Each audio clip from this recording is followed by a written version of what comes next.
Well, buckle up, Buttercup. It's time to rise and shine, travelers.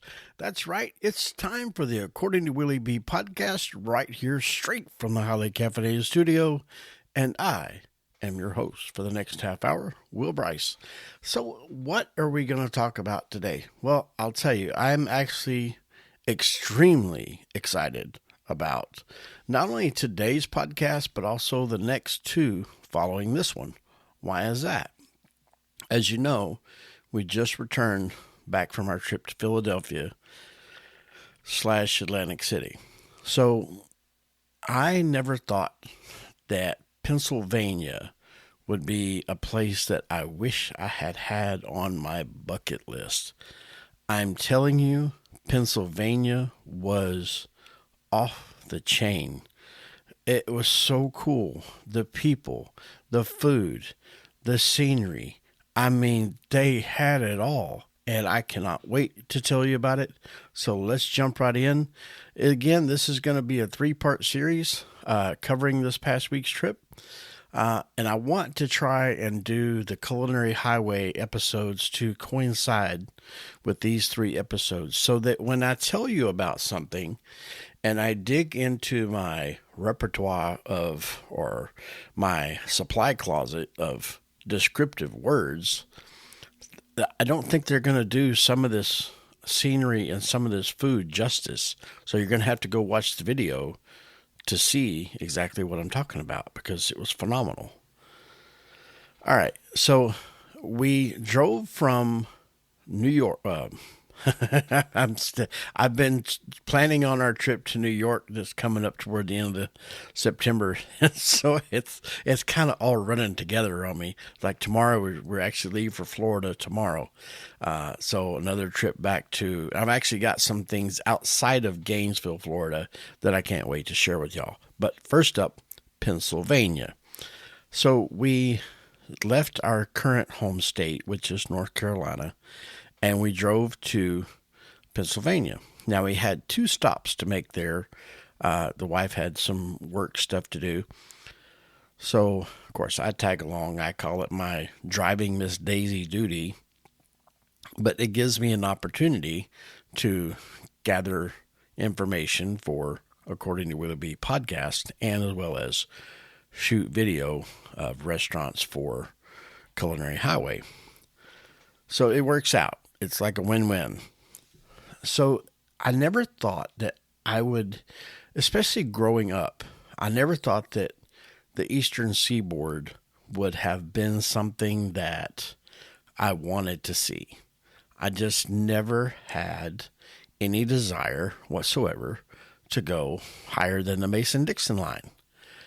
How shallow was my mind because I missed out on a lot of things. So now, here I am in my later years trying to, capture as much brain footage, if you will, instead of just film footage, but making memories and getting the brain footage of memories packed in there as much as I can. Once I saw the Chesapeake Bay area, I was hooked. That was all it took.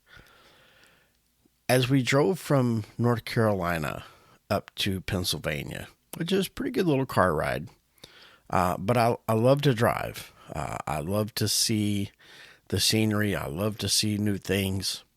And to me, sometimes when you fly, it's not exactly as quick as everybody thinks it is.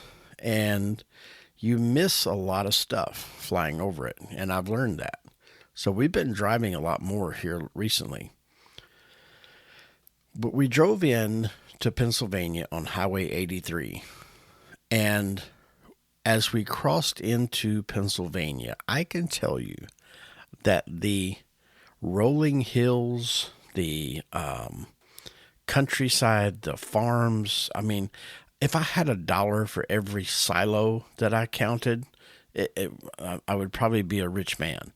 Because there's just farmland after farmland after farmland, and it's just these soft rolling hills, and it was just this lush green. Everything was, the crops were just, most of them looked like they were just getting about halfway to harvest. So everything was just so green, and it was just absolutely amazing.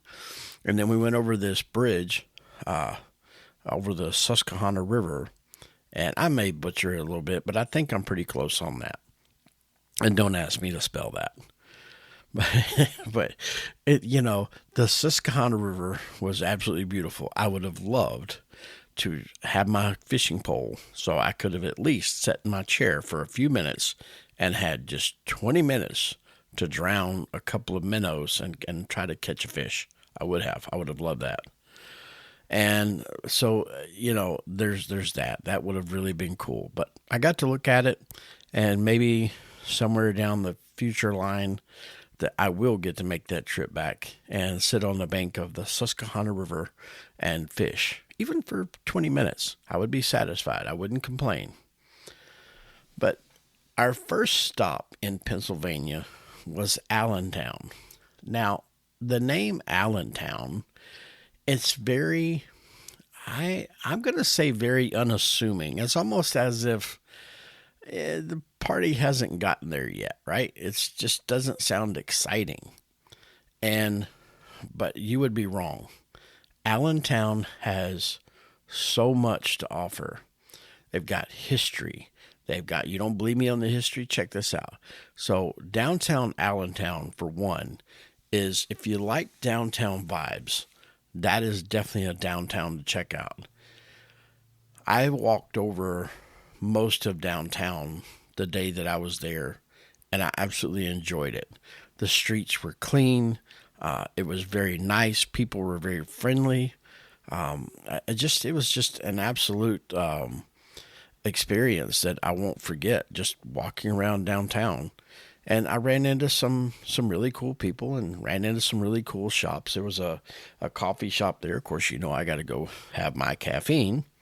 And so there was a little coffee shop there called La Vida Cafe. And I was like, oh, this is cool. And it was. And I've got some footage of the inside of the coffee shop because they had these really unusual chairs. I wouldn't even know how to describe two of these chairs. It looks like one of those chairs that when you finally sat down in it, you're not going anywhere for a while. You're going to need somebody to help you back up. So it was a really cool coffee shop.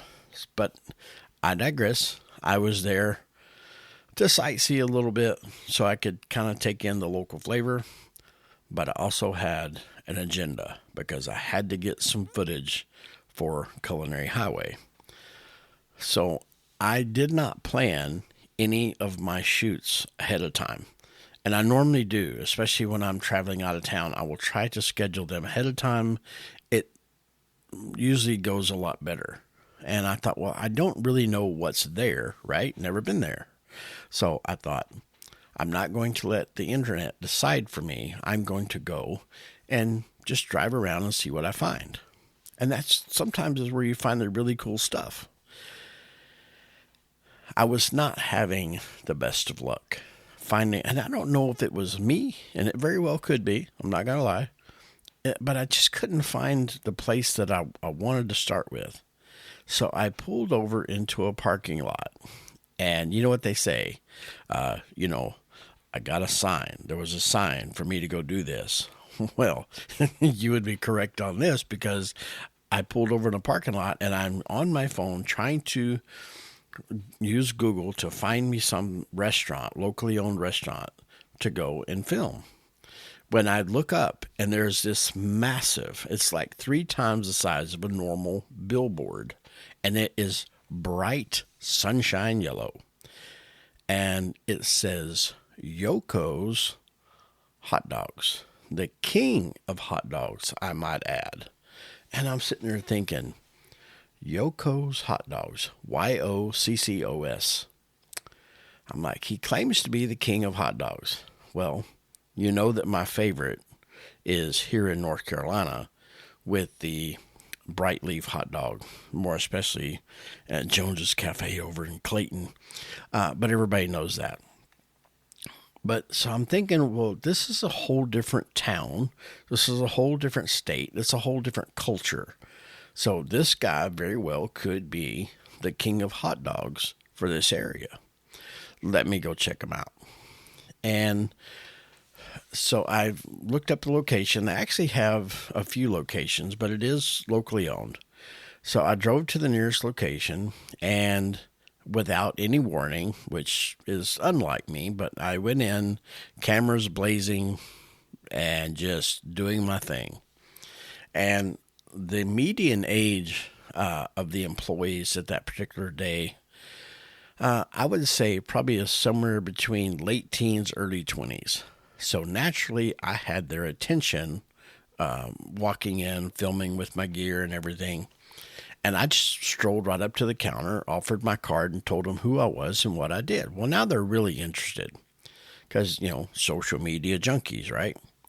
So I asked them, I said, I saw the billboard that said King of Hot Dogs. What makes you have that thought process? What makes you the king of hot dogs? And they said, one kid spoke up and he said, it's our chili. And I said, really? I said, tell me about it. Well, we make our chili in-house and everybody comes for our chili. Okay, sounds good.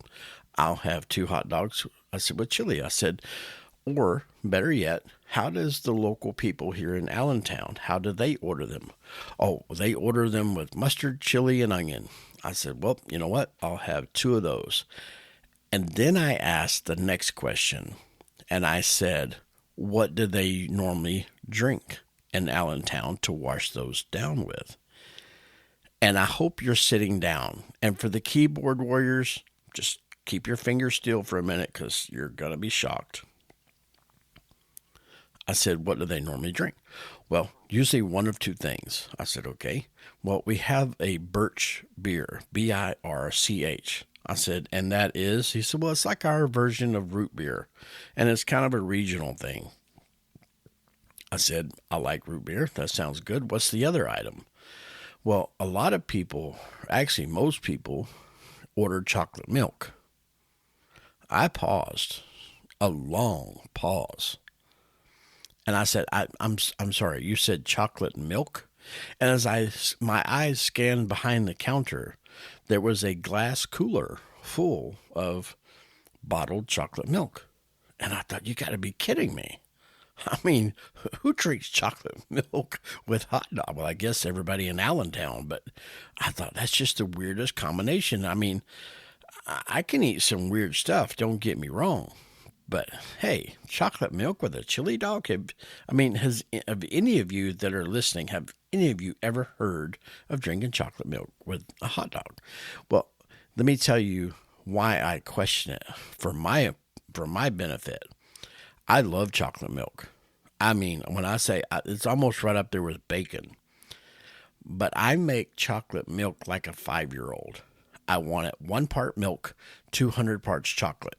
I want to taste the chocolate.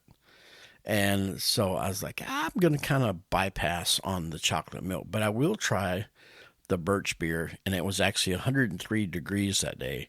So I'll take a large. So I gather all of my food. I go to my table and set up all my camera equipment so it looks basically like a little television studio every time I go to eat.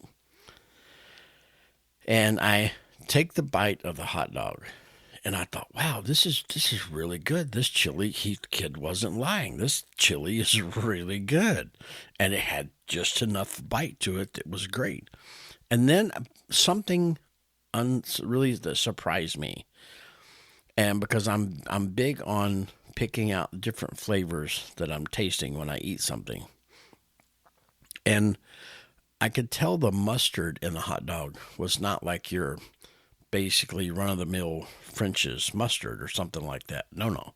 It had just enough sharp bite to it that it really complemented that chili. And I thought, man, this is just a hot dog.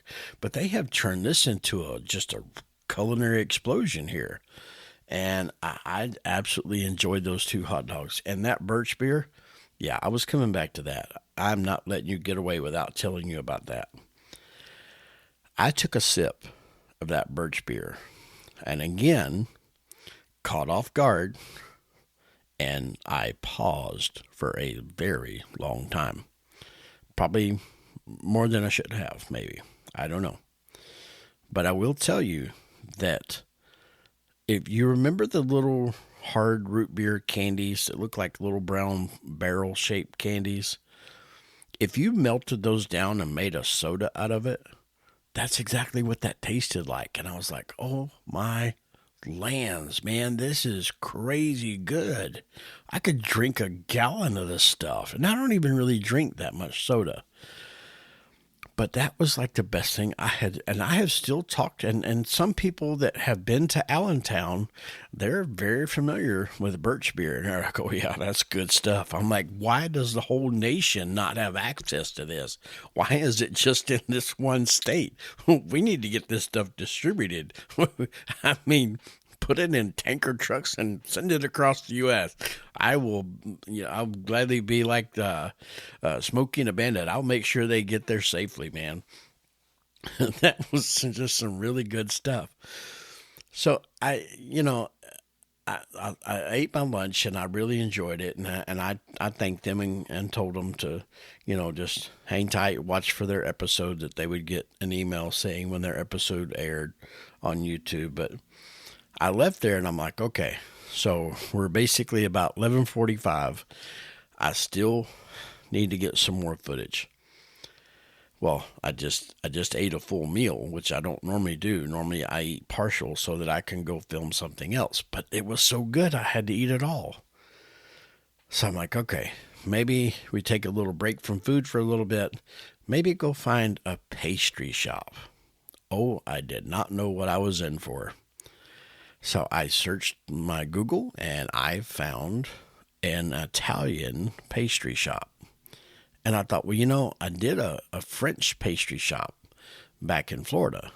It only seemed fitting to do the Italian pastry shop. So I looked them up and checked out their website, kind of did my homework. They were mom and pop, family owned. But something caught my eye on their Facebook page. And it looked like, it was little baby croissants, but they were just like perfect handheld size, and they were filled with all different kinds of fillings. And I don't mean they just like piped it in there. No. They sliced that croissant open like a hot dog, and they put those fillings in there, and then they decorate it, and it's just this absolutely beautiful little pastry dessert. Almost looks too good to eat. So I was like, I got to go try those. I just had a hot dog, so why not go have I'm sorry for my southern explanation here, but basically a pastry hot dog. So let's go try that. Off I went.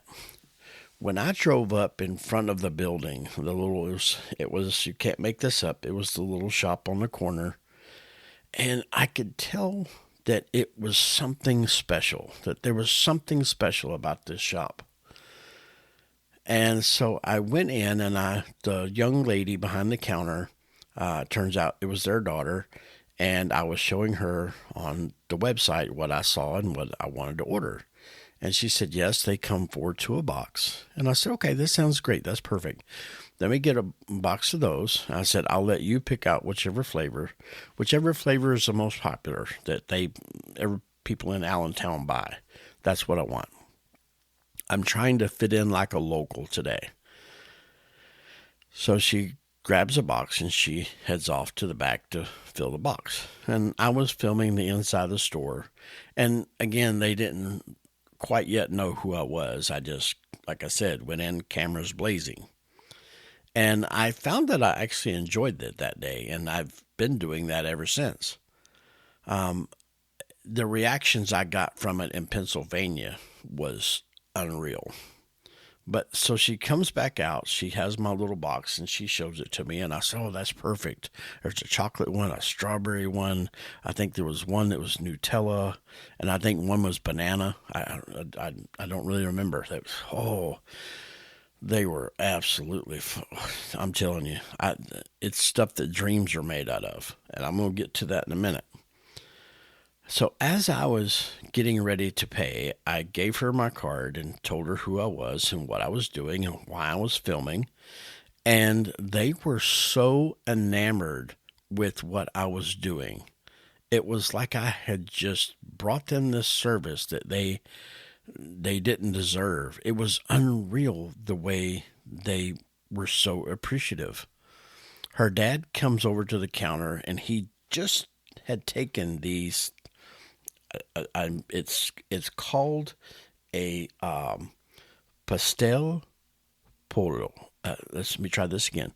Pastel polo, and it's basically in the southern. If I translate it into Southern English, it's chicken pot pie. So it does sound a lot fancier when you say it in Italian. But let me tell you, it was almost like these elves had made these things because there was no entry point where they put the filling in. It was just this perfectly cylinder pastry, almost kind of looked like a biscuit, but not quite. And it had this hot filling in it. You could tell. Well, he gave me one that he had just taken out of the oven and told me to, take that and enjoy that because they were so appreciative of coming in there and filming their little store.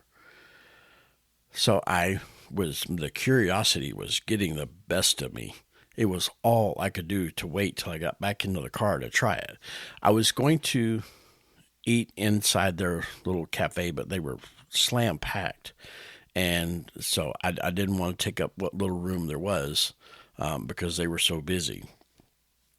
So I went out to the car, and even though my brain was saying, try the pastry, try the pastry, try the pastry, my taste buds were saying, oh, no, you got to try whatever that thing is he gave you.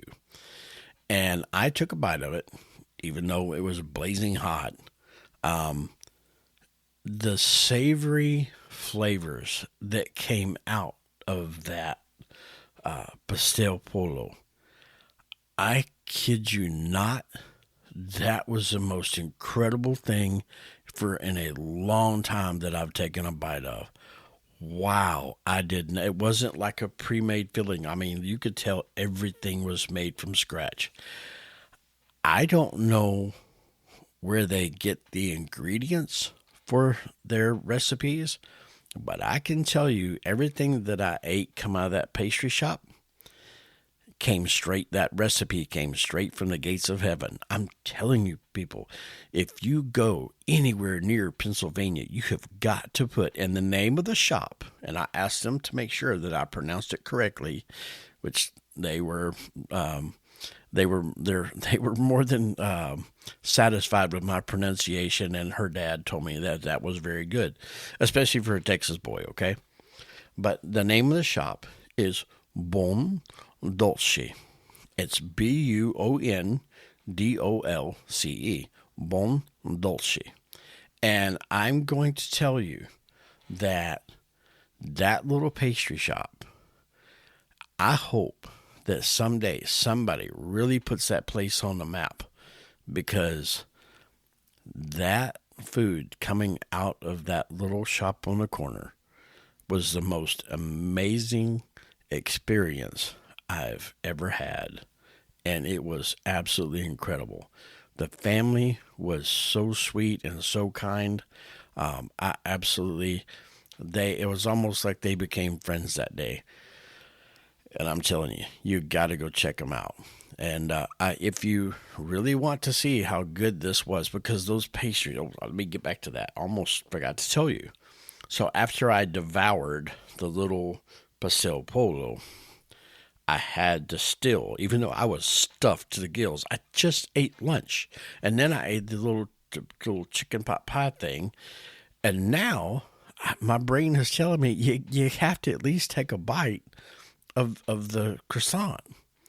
And so I did. And oh my God, I'm telling you what, when I took a bite of that little croissant, it was so flaky, so tender. It wasn't overly sweet. The flavors that came out, I'm telling you, it was the most incredible thing I've ever eaten. And I'm just like, I don't understand how this place is not lined around the block. It was the most incredible thing. Now, don't get me wrong, they were busy, but it's just a little shop on the corner, and it's, but I could tell when I drove up that there was something special about that little shop. But it was absolutely incredible, and I appreciate them people so much. They were so kind, and I ran into that the whole entire time we were in Philadelphia. The people in Philadelphia, I'm sorry, Pennsylvania. All my P's are running together and all my N's are running together. But the people as a whole in Philadelphia were so kind. They everywhere that I went for Culinary Highway that entire week, they literally rolled out the red carpet. It was almost like I was a celebrity. It was the most incredible, humbling experience I think I've ever had. And I cannot, for one, wait to go back to Pennsylvania again. And I literally believe, I used to think if it didn't have white sand and blue water, I wasn't interested. And I could not be further from the truth, because I'm going to tell you, I would spend a week in Pennsylvania.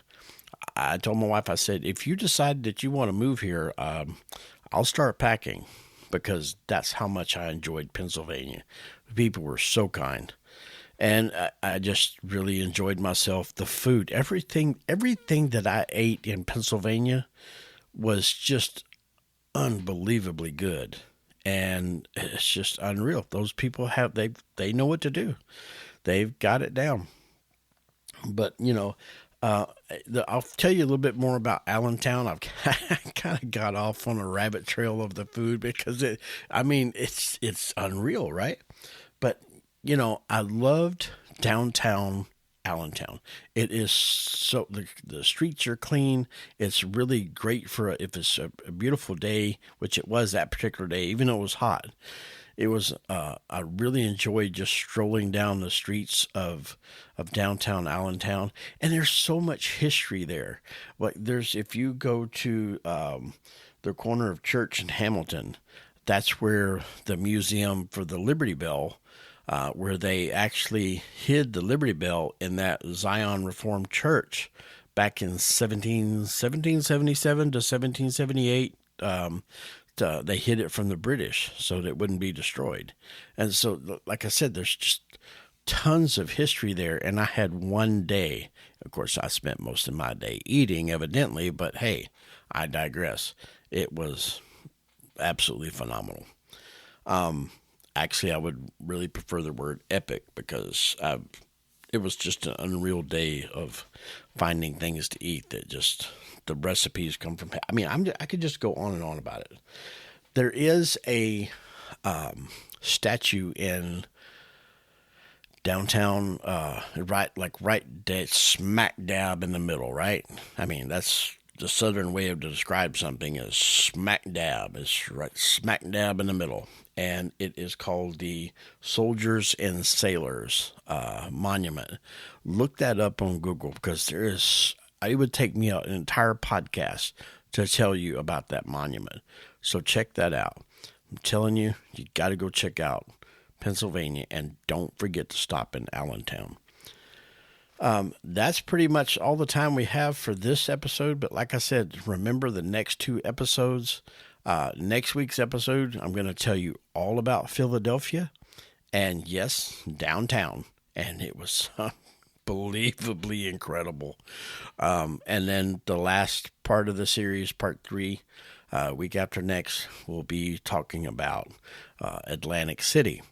And so we'll wrap that series up, and then I'll have some more good stuff for you. But until that time, I have to remind you every single time, do not forget to caffeinate and conquer, because that's very important. And I appreciate each and every one of you that listen, and I will see you right here, right behind this great big old mic next week at the same time. Y'all have a great day. Bye-bye.